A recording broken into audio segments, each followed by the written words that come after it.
नमस्कार साथियों, एक बार फिर आप सभी का स्वागत है मेरे YouTube चैनल विनोद चिजारा पर। साथियों, जैसा कि आप जानते हैं, राजस्थान सरकार ने सरकारी विद्यालयों में पद रिक्तता देखते हुए एक योजना प्रारंभ की है, विद्या संबल योजना। इसमें गेस्ट फैकल्टी पर जो अध्यापक है वो नियुक्त किए जाएंगे। आज के इस वीडियो में हम इस विद्या संबल योजना के बारे में पूरी प्रोसेस जानेंगे। हम इसमें कैसे आवेदन कर सकते हैं, आवेदन फॉर्म हमें कहाँ मिलेगा, कौन से दस्तावेज लगाने होंगे, क्या पात्रता होगी, रिक्त पदों की सूची हम कहाँ देख सकते हैं और मानदेय कितना मिलेगा। इसके लिए हम चलते हैं विभाग के उस आदेश पर जो कि कल जारी किया गया है। साथियों, ये वो आदेश है जो 17 अक्टूबर 2022 को जारी किया गया है कार्यालय निदेशक माध्यमिक शिक्षा राजस्थान बीकानेर के द्वारा। इसमें जो विज्ञप्ति है ये जारी की गई है, जिसमें वित्त सामान्य वित्तीय एवं लेखा नियम विभाग का जो परिपत्र क्रमांक 62 वित्त जयपुर दिनांक 30/3/21 ने जो निर्देश दिए थे और शासन का जो पत्र है उसके क्रम में प्रारंभिक शिक्षा विभाग व माध्यमिक शिक्षा विभाग राजस्थान के विद्यालय में, यहाँ आप देख सकते हैं प्रारंभिक शिक्षा विभाग के भी विद्यालय हैं और माध्यमिक शिक्षा विभाग के विद्यालय भी हैं, जहाँ शिक्षकों के रिक्त पद पर विद्या संबल योजना हेतु पात्र अभ्यर्थियों को गेस्ट फैकल्टी के रूप में नियुक्त किया जाएगा। जिसमें नीचे इसमें योग्यताएं दी हैं कि कौन कौन से पदों के लिए ये गेस्ट फैकल्टी के तहत नियुक्ति की जा रही है। जिसमें आप देख सकते हैं व्याख्याता के पद हैं, वरिष्ठ अध्यापक के पद हैं, अध्यापक लेवल 2, अध्यापक लेवल 1, प्रयोगशाला सहायक और शारीरिक शिक्षा के शिक्षक यानी PTI। यहाँ राजस्थान सरकार के जो नियम है उन नियमों के तहत ही ये भर्ती या जो नियुक्ति है वो होगी, जिसमें अभ्यर्थियों पर जो मानदंड है या मापदंड है वो लागू होंगे। यहाँ कुछ बिंदु नोट के रूप में दिए गए हैं। गेस्ट फैकल्टी हेतु न्यूनतम आयु आवेदित पद से संबंधित सेवा नियमों में वर्णित प्रावधानों के अनुसार रहेगी। यानी जो ऊपर हमने सेवा नियम ये जो बताए गए हैं, इन नियमों में जो न्यूनतम आयु बताई गई है उसके अनुसार ही ये होगी। विद्या संबल योजना के तहत गेस्ट फैकल्टी के रूप में सेवानिवृत्त शिक्षक भी लगाए जाएंगे और निजी अभ्यर्थी भी लगाए जाएंगे। जो सेवानिवृत्त शिक्षक गेस्ट फैकल्टी के रूप में लगाए जाने हेतु पात्र होंगे तो उनकी आवेदित पद की न्यूनतम वांछित जो योग्यता है वो उनके पास होनी चाहिए। लेकिन अध्यापक लेवल 1 और 2 के लिए इन्हें जो सेवानिवृत्त शिक्षक है रीट परीक्षा उत्तीर्ण की इन्हें बाध्यता से छूट दी गई है। सेवानिवृत्त शिक्षक की अधिकतम आयु 65 वर्ष होनी चाहिए, अगर इससे कम है तो वो पात्र हैं। भाषा विषयों को छोड़कर शेष विषयों के लिए अंग्रेजी माध्यम विद्यालय में यदि आप एप्लीकेशन देते हैं तो आपको वो अर्हता अंग्रेजी माध्यम की ही अर्जित की हुई होनी चाहिए। अब है रिक्तियां। विद्या संबल योजना के अंतर्गत गेस्ट फैकल्टी के रूप में विद्यालयों में स्वीकृत पद स्पष्ट रिक्त पद पे ही लगाया जाएगा। यानी विद्यालय में पद स्वीकृत है और वो रिक्त है, खाली है, तो आपको वहां लगाया जाएगा। यहां अंग्रेजी माध्यम विद्यालय में भाषा विषयों के अतिरिक्त जो विषय के पद है उसमें जो शिक्षक है वो सरकारी विद्यालयों के शिक्षक जो इंटरव्यू है उसके माध्यम से लगाए जाते हैं। तो कम से कम एक बार साक्षात्कार प्रक्रिया हो जाती है, फिर भी कोई पद नहीं भरे जाते हैं तो उन पदों को चिन्हित किया जाएगा और जिन पदों के लिए साक्षात्कार प्रक्रिया पूर्ण नहीं हुई है उन्हें अंग्रेजी माध्यम विद्यालयों में अंग्रेजी माध्यम कक्षाओं हेतु गेस्ट फैकल्टी लगाए जाने हेतु रिक्ति के रूप में सम्मिलित नहीं किया जाएगा। यानी जिन पद को साक्षात्कार से भरा जाएगा वो सरकारी विद्यालय के शिक्षक ही जो कार्यरत है वो इंटरव्यू के द्वारा वहाँ जा सकते हैं। यहाँ जो गेस्ट फैकल्टी शिक्षक है वो नहीं लगाए जाएंगे। रिक्तियों का प्रकाशन, ये विद्यालयवार स्पष्ट रिक्तियों का अवलोकन है। आप जिस विद्यालय में आवेदन देना चाहते हैं उससे संबंधित विद्यालय या पीईईओ विद्यालय के नोटिस बोर्ड पर, क्षेत्र या ग्राम के कोई भी सार्वजनिक स्थान पर या जिला शिक्षा अधिकारी मुख्यालय माध्यमिक और प्रारंभिक शिक्षा कार्यालय या विभागीय वेबसाइट पर देख सकते हैं। तो यहाँ आप उस विद्यालय में जाएं, उसके नोटिस बोर्ड पर जो पीईईओ है उसे ये रिक्तियां जो हैं वो लगानी होंगी, जहां आप इसका अवलोकन कर सकते हैं, या डीओ कार्यालय या फिर education.rajasthan.gov.in पर भी आप इसका अवलोकन कर सकते हैं।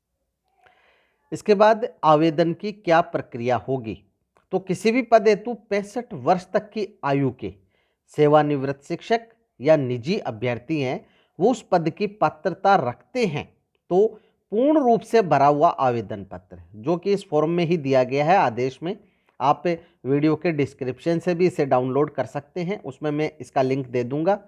इस आवेदन पत्र के साथ समस्त आवश्यक दस्तावेज संलग्न करके, आवश्यक दस्तावेज में एक जो शपथ पत्र दिया गया है वो, और इसके साथ आपके एजुकेशनल जो भी डॉक्यूमेंट्स है, जो रीट का हो, बीएड का हो, यूजी पीजी 10वीं 12वीं जो भी हैं वो सभी लगाकर और निश्चित समय सारणी के अनुसार अंतिम तिथि तक विद्यालय में आपको उपस्थित होकर और प्राचार्य या पीईईओ को जमा करवाना होगा।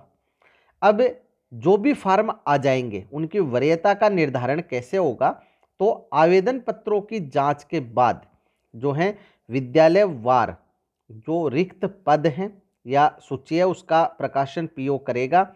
अब वरीयता सूची पद की वांछित न्यूनतम शैक्षणिक योग्यता के प्राप्तांकों का 25% और शैक्षणिक योग्यता के प्राप्तांकों का 25% अंक भार जोड़कर किया जाएगा। यानी कि जो वरीयता सूची, मान लीजिए 10 फॉर्म आ गए, अब उसमें वरीयता सूची बनाई जाएगी, तो जो न्यूनतम शैक्षणिक योग्यता के जो भी प्राप्तांक है उनका 75% जोड़ा जाएगा और प्रशैक्षणिक योग्यता रीट या बीएड है उसका 25% अंक भार जोड़ा जाएगा। यहाँ यदि समान अंक हो जाते हैं तो अधिक आयु वाले अभ्यर्थी को वरीयता दी जाएगी। यहाँ गेस्ट फैकल्टी चयन हेतु कोई भी इंटरव्यू प्रक्रिया आयोजित नहीं होगी, केवल जो डॉक्यूमेंट्स हैं उन डॉक्यूमेंट्स के आधार पर ही आपकी वरीयता सूची बनाई जाएगी। अब है परिवेदना प्रस्तुत करना। मान लीजिए ये वरीयता सूची बनाई गई, आप इससे संतुष्ट नहीं है तो 7 दिवस में आप परिवेदना दे सकते हैं। जो मुख्य जिला शिक्षा अधिकारी कार्यालय जो प्रारंभिक है, माध्यमिक है या संबंधित जो ब्लॉक है उसका मुख्य जिला शिक्षा अधिकारी। विद्या संबल योजना में आपको मानदेय कितना मिलेगा, तो यहाँ आप देख सकते हैं कि अध्यापक लेवल प्रथम और द्वितीय जो कि कक्षा 1 से 8 को पढ़ाएंगे, प्रति घंटा 60 मिनट का जो मानदेय है ये 300 रुपये मिलेगा। यानी 1 घंटे के आपको 300 रुपये दिए जाएंगे, जिसमें अधिकतम आपके 21,000 रुपये महीने के मिलेंगे। यानी महीने में आपने इससे अधिक कार्य किया हो लेकिन 21,000 रुपये ही अधिकतम जो मासिक मानदेय है वो है। वरिष्ठ अध्यापक कक्षा 9 से 10 को पढ़ाएंगे, 350 रुपये मानदेय प्रति घंटा है, तो ये 25,000 रुपये अधिकतम मिलेंगे। प्राध्यापक के लिए कक्षा 11-12 में जो पढ़ाएंगे 400 रुपये प्रति घंटा मानदेय हैं, अधिकतम 30,000 रुपये मिलेंगे। तो यहाँ प्राध्यापक को अधिकतम 30,000, प्रयोगशाला सहायक 300 रुपये प्रति घंटा मानदेय के हिसाब से 21,000 और शारीरिक शिक्षा शिक्षक के लिए भी 21,000 रुपये अधिकतम होगा।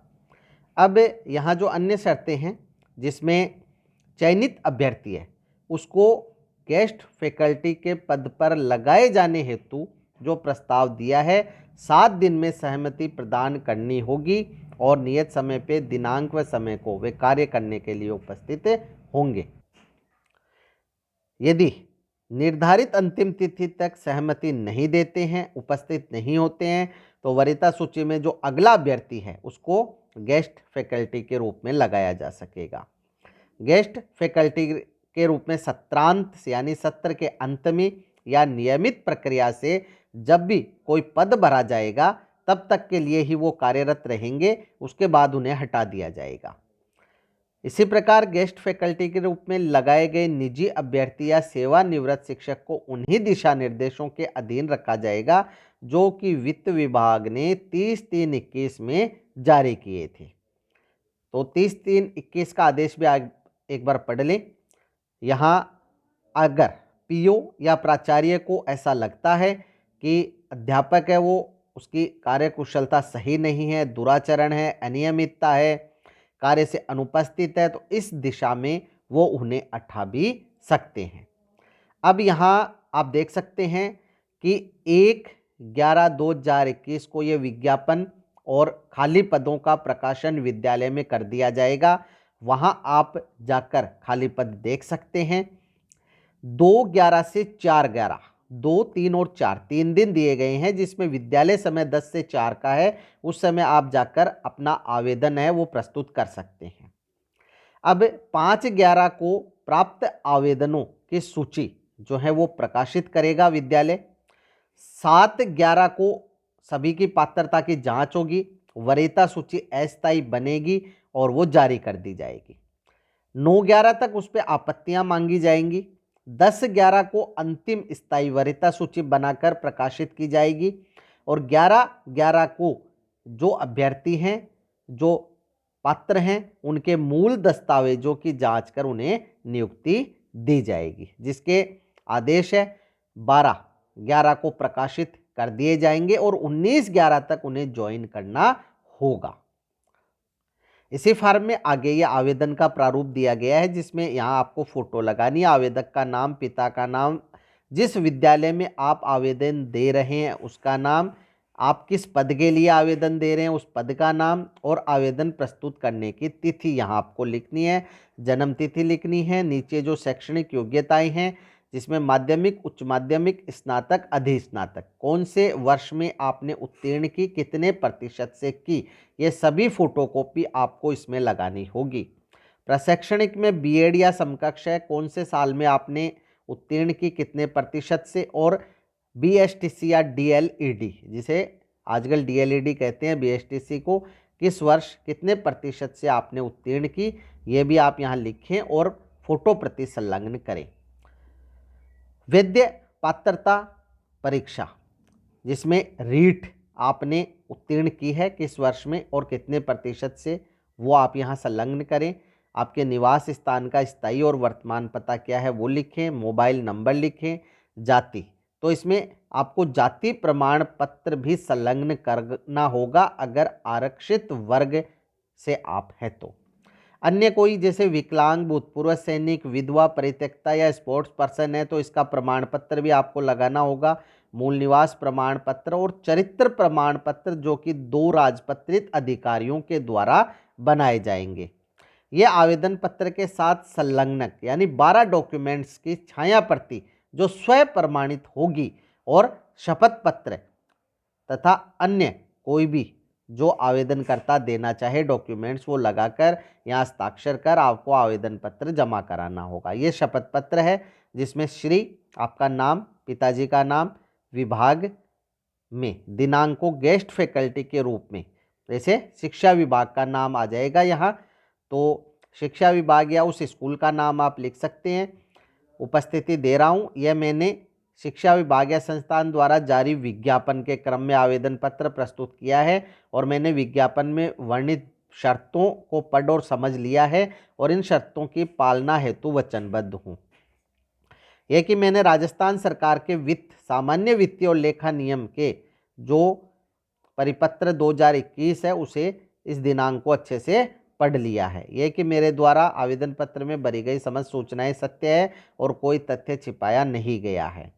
यह कि मेरे द्वारा जमा किए गए समस्त शैक्षिक प्रशिक्षण संबंधी मूल अभिलेख और अन्य दस्तावेज जो विभाग द्वारा अपेक्षित है, जैसे कि पहचान पत्र जो आवेदन पत्र में अंकित हो, न्यूनतम शैक्षणिक योग्यता, प्राप्तांक, निवास, जाति, विकलांगता, भूतपूर्व सैनिक, ये पूर्णतः सही है।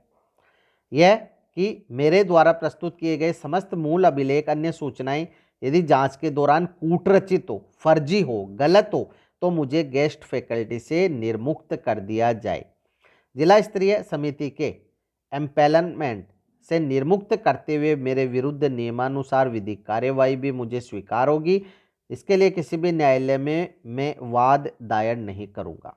यह कि मैं कार्य निष्पादन के दौरान निर्धारित उच्च मापदंडों के अनुसार अपनी सेवाएं प्रदान करूंगा और यदि मैं इसका उल्लंघन करता हूं तो संस्था एक तरफ कार्यवाही करने हेतु स्वतंत्र व अधिकृत होगी। इसी में आगे और भी बहुत सारे जो बिंदु है वो दिए गए हैं, आप इन्हें ध्यान से पढ़ लें। यहाँ आपके हस्ताक्षर होंगे, ये सत्यापन है, आपको करना है, यहाँ आपको साइन करने हैं। तो इसी प्रकार से साथियों विद्या संबल योजना की जो विज्ञप्ति जारी की गई है उसे आप अच्छे से पढ़ें और उसके बाद अपने निकटतम जिस भी स्कूल में आप आवेदन देना चाहें वहां जाकर जो रिक्त पद हैं वो देख लें और उसके अनुसार अपना आवेदन पत्र भरें। तो साथियों यहाँ मैंने आपको आवेदन कैसे करना है, पात्रता क्या है, रिक्त पद और मानदेय कितना मिलेगा, वरीयता का निर्धारण कैसे होगा और कौन से दस्तावेज आपको अटैच करने हैं, ये सभी बातें बताई हैं। फिर भी यदि आपकी कोई समस्या हो तो कमेंट बॉक्स में कमेंट अवश्य करें, आपकी समस्या का निश्चित ही समाधान किया जाएगा। वीडियो यदि अच्छा लगे तो लाइक करें, शेयर करें, सब्सक्राइब करें और बेल आइकॉन को टिक करें ताकि नए वीडियो की जो नोटिफिकेशन है वो आपको तुरंत मिल सके। इसी के साथ आप सभी का बहुत बहुत धन्यवाद और मिलेंगे अगले वीडियो में।